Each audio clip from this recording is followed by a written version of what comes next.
Sin más, le doy la palabra a Eliezer, que acaba de llegar a la directa. Bienvenido. Todo el mundo visibilizando, transmitiendo en cadena nacional cómo va la transición, dando los lugares que ya son libres. Huyeron los comunistas, los de Holguín se fueron para Camagüey, pero en Camagüey no los quieren, están huyendo para Guantánamo, pero están viendo si el ruso se lo lleva. Putin mandó un avión, Maduro está mandando un submarino, y vamos por aquí. Señores, nosotros somos los ojos, ustedes son las piernas, pero todos somos el corazón. Que no da aire a nadie a expresarse, a pensar, a actuar diferente a como ellos ordenen.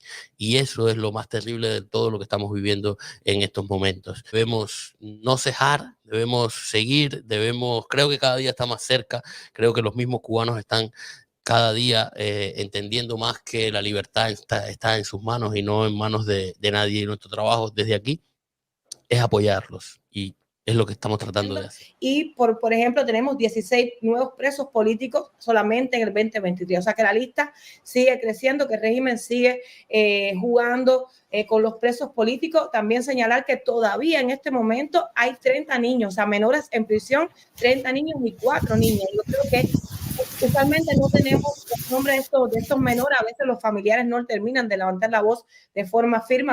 Seguramente hablaremos de eso un poco más adelante, pero están ahí. O sea, en las cárceles de Cuba hay niños presos. Hay que seguir levantando la voz por ellos. Si tengo que elegir, digamos, visibilizar algunos, me gustaría pues hablar de los artistas cubanos que están presos. Ustedes saben que yo soy artista. Recordar que dentro de ese grupo tenemos quizás a las figuras más reconocidas, que puede ser Michael Oxorbo y Luis Manuel Otero Alcántara. Randy Arteaga, que salió el 11 de julio en Santa Clara. Randy Arteaga es un rapero contestatario. Poniéndole apellidos a los derechos, poniéndole apellidos a la democracia, tratando de ponerle segundos nombres a la libertad y a todo lo que se les antoja. Y acudiendo a todos los subterfugios, todo este tipo de cosas. Yo, por supuesto, no me gusta mencionar presos políticos en particular, porque son ya más de 1000 presos políticos, que ellos no quieren llamarlos presos políticos, por supuesto, y fue lo que le dijeron al señor Gilmore. Ahora, cuando estuvo en Cuba, le dijeron que no hay presos políticos, que son presos comunes, por supuesto.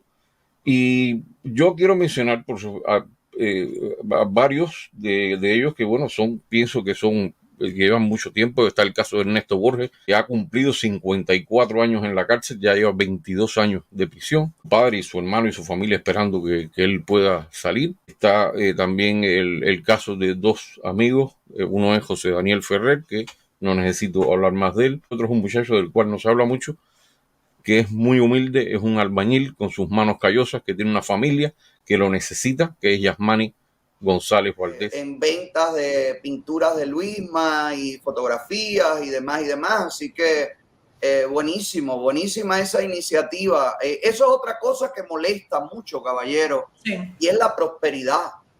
La dictadura necesita una oposición que luzca triste, pobre, avasallada, machucada. Por eso es que usted ve cada vez más agentes de opinión que llegan a Miami y el mensaje es: esto es trabajar mucho, esto no es vida. Yo no quería esto. Yo tenía una casa con piscina en Cuba. A mí yo sí tenía comida en Cuba, porque la dictadura necesita eso. Nosotros hemos conseguido, y hablo en general de todos los influencers, los que están, los que dejaron de estar, los que desaparecieron y los que continúan, hemos convertido a la lucha por la libertad en algo cool, en algo próspero, en algo que está bien. Antes, hablar de libertad era ser considerado una persona arcaica.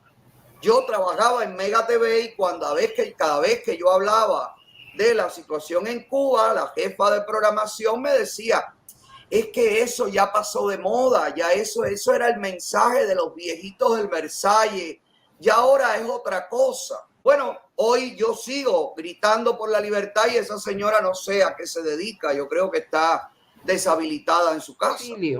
Siempre ha sido de evitar que Cuba se convirtiera en Corea. Cuba pudo haber sido Corea del Norte, tranquilamente. De hecho, creo que fuimos una sociedad hermética, cerrada, una burbuja. Cuando yo me fui de Cuba, Yo recuerdo que yo no conocía personas que eran de países capitalistas. Las personas que yo conocí eran de países socialistas de la Europa del Este. Muy pocos capitalistas que eran diplomáticos y nadie más. No había una revista extranjera, no se escuchaba en radio, nos teníamos que encaramar en una azotea para escuchar la Super Q, y esta Barán que lo podrá decir. Entonces, yo no creo, en primer lugar, que nosotros podamos tener un proyecto para el día que los cubanos salgan a la calle, que no sea otro que compartirlo, convertirnos en un eco y en una voz para poderlos visibilizar. Pero además tampoco creo que tengo la obligación de estar preparada. Yo creo que todos nosotros, todos los que estamos en esta pantalla, no somos políticos, no dirigimos un partido político que la gente nos convoca o nos paga para... No tenemos un GRAN, yo no tengo un GRAN para dedicarlo a ningún proyecto. Entonces, es importante saber que los exiliados, la gente que vivimos fuera, que es lo que nosotros somos, lo que podemos hacer es educar, por ejemplo, dejar saber que todavía hoy tú buscas en Google el preso más antiguo del mundo y te van a hablar de Nelson Mandela. No es verdad. Más tiempo que Nelson Mandela estuvo Armando Chanes de Armas. Chanes de Armas estuvo 30 años preso y todavía hoy la gente reconoce que fue Mandela el que estuvo más años preso. Así que yo creo que la labor que nosotros hacemos no es para estar listo cuando salga el pueblo cubano, sino para educar al pueblo cubano antes de que salga de su historia. Cada vez que decimos a los cubanos que salgan a la calle, lamentablemente sabemos que la dictadura ha puesto en una lista de terroristas a todos los que lo dicen, cuando en realidad lo que estamos es compartiendo un patrón de lo que han hecho los países, los pueblos alrededor del mundo, cómo han conseguido la libertad. Checoslovaquia, Rumanía, Alemania, en Egipto el otro día. Es decir, no estamos haciendo otra cosa que contar la historia, que los pueblos en la calle donde encuentran su libertad. Y lo último que quería decir eran dos cositas. La primera, recordar, para que los cubanos que nos puedan estar escuchando dentro de Cuba, me gusta poner ejemplos de cuando decimos que los derechos humanos se violan en Cuba todos los días. Yo les voy a poner un ejemplo simple. A esas madres que tienen hijos en el servicio militar, el artículo número 5 de la Resolución de Derechos Humanos dice: nadie será sometido a torturas. Las madres que tienen hijos presos saben perfectamente que no se cumple. Y el artículo número 4 que dice, y es el que sirve para las madres que tienen hijos en el servicio militar, el artículo número 4 habla de la esclavitud y la servidumbre. Los médicos cubanos son esclavos y los jóvenes que están sirviendo en el servicio militar son la servidumbre de un ejército que quiere mantenerse en el poder. Pero quería decirle también a esas madres que no tienen hijos que son presos políticos, a esas personas que no tienen un preso político. No, la violación de los derechos humanos no va solamente de presos políticos, ni por cuestiones de conciencia. Bukele está siendo observado y criticado por alguna gente por lo que ha hecho con las pandillas, que son violadores, asesinos, etcétera, etcétera, porque dicen que está violando los derechos de algunos seres humanos en las cárceles. Pero sin embargo nadie, estos mismos medios internacionales que hablan de Bukele, que ha arreglado su país, no hablan de que, por ejemplo, ahora mismo, y leo los nombres, Helio Norquis Sanamé Durán, es un preso común. Lo único que estaba haciendo era transportando en Guantánamo un saco de leche en polvo, porque hay hambre, hay miseria que genera el PCC. Se lo llevaron preso. Y cuando llegó a la estación empezó a sangrar, cuando llegó a la cárcel empezó a sangrar, no le dieron tratamiento y murió. Denis González Sifonte, de Camagüey, estaba en una riña, porque la violencia en Cuba va en aumento todos los días, igual que la muerte de las mujeres, y simple y llanamente lo llevaron a prisión, le dieron tantos golpes que lo mataron.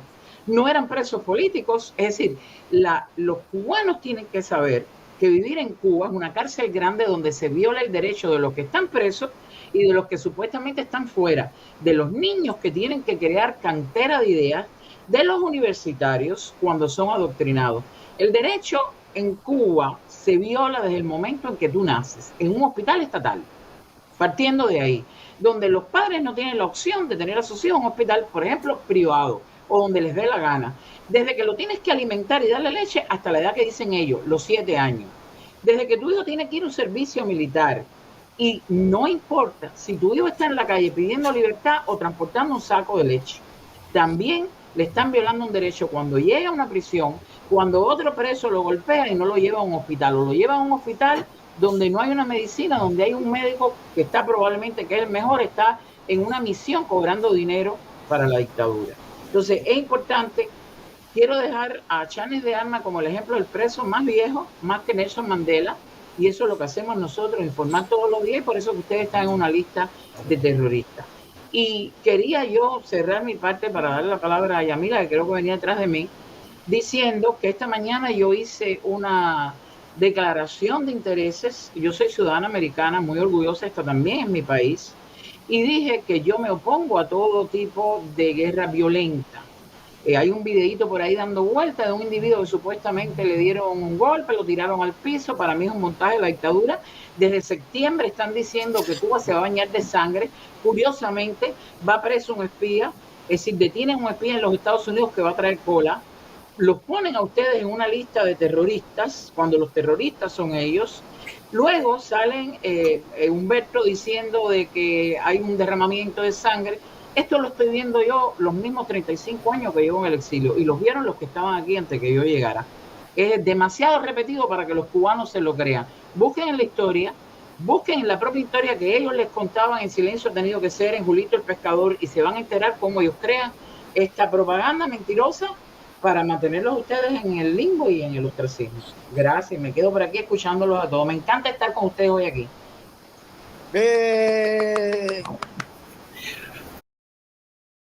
Que le tienen que dar galletas para que se calle. El martes, caballero. El FBI ahora mismo le dice: Rocha, te vamos a dar el desayuno, pero no es para que nos digan más nombres. Pero ya cállate, ya. Detención normalita en Cuba, donde meten a 20 o 30 personas dentro de un cuarto de 2 por 2 metros. Ya eso está violando la declaración. Es un acto degradante. Claro. Es un padre soltero, estaba a cargo de su hijo pequeño de 7 o 8 años, no recuerdo bien la edad de su hijo, y sin embargo él fue condenado precisamente por actos violentos, a pesar de que no hubo ninguna evidencia y de que las declaraciones de los policías, supuestos policías a los que él le lanzó piedras, se contradecían.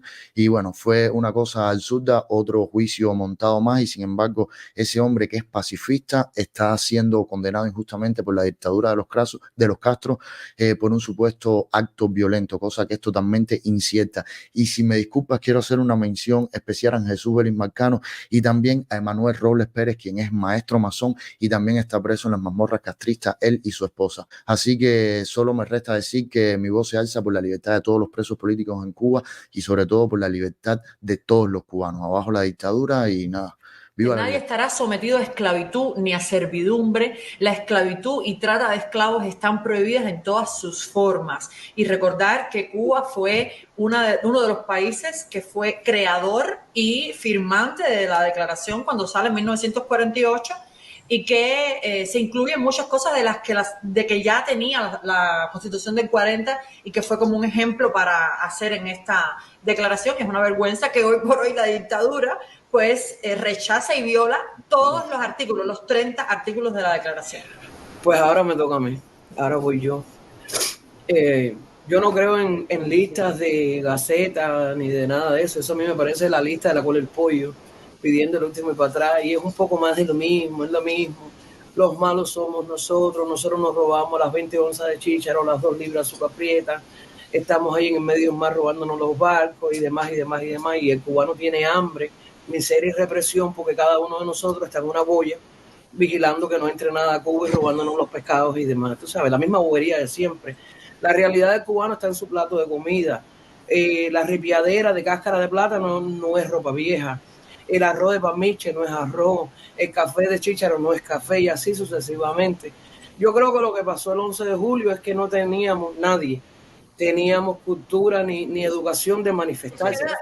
Faltan 2 minutos para llegar a las 3 horas de transmisión y decir que hemos llegado a tener hasta 3.000 personas conectadas entre todas las plataformas. Así que un éxito. Dime. Antes que Ale cierre, yo quiero saludar a toda la gente que estuvo conectado. Hoy es domingo, es el día más bonito de la semana, sí. El Día de la Familia. A todos ustedes que tomaron de su tiempo, que están toda la semana dando lo mejor y estuvieron aquí. A la gente que nos acompañó, que sin ellos sepan que cada vez que dicen influencers, los youtubers, sin ustedes no hacemos absolutamente nada. Así que por eso cuando pedimos un like, cuando queremos que participen en una marcha, en una concentración, este es el exilio cubano.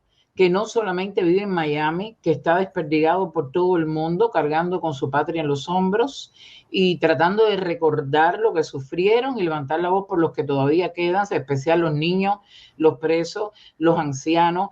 Esta es la grandeza de un exilio al que han llamado mafia, al que han llamado terroristas, pero que gracias a nosotros estamos aquí y Cuba no se ha convertido en ese país cerrado donde torturen, donde le saquen órganos como a los Falun, como pasa en China con las personas del Falun Gong, etcétera, etcétera. Así que yo le tengo que dar gracias a todos, a Ale en particular por esta ola. Yo vengo de un exilio viejo que se cansó, que se murió, que se enfermó, que se durmió. Y Alex Otaola movió esa segunda ola maravillosa y me devolvió la esperanza y las ganas de hablar. Así que un besito a todos. Bueno, pues, esto es una transmisión para ustedes, caballeros. Esto nos reunimos porque sentimos que una fecha como hoy es importante llevarles el mensaje de libertad, de sueños, de crecimiento. Eso es lo que queremos para el pueblo cubano. Eso queremos para nuestros hermanos que han quedado detrás. No todo el pueblo podrá escapar. No todo el pueblo puede recibir remesas y recargas, pero sí todo el pueblo cubano está sufriendo la dictadura. Entonces, que las cosas que los hacen a todos víctimas sean las que los lleven a todos a las calles para reclamar entre todos la libertad para Cuba y los cubanos. Gracias. Amén. Patria, vida y libertad. Y libertad. Chao. Gracias, Yamila, por estar. Me encantó. Gracias.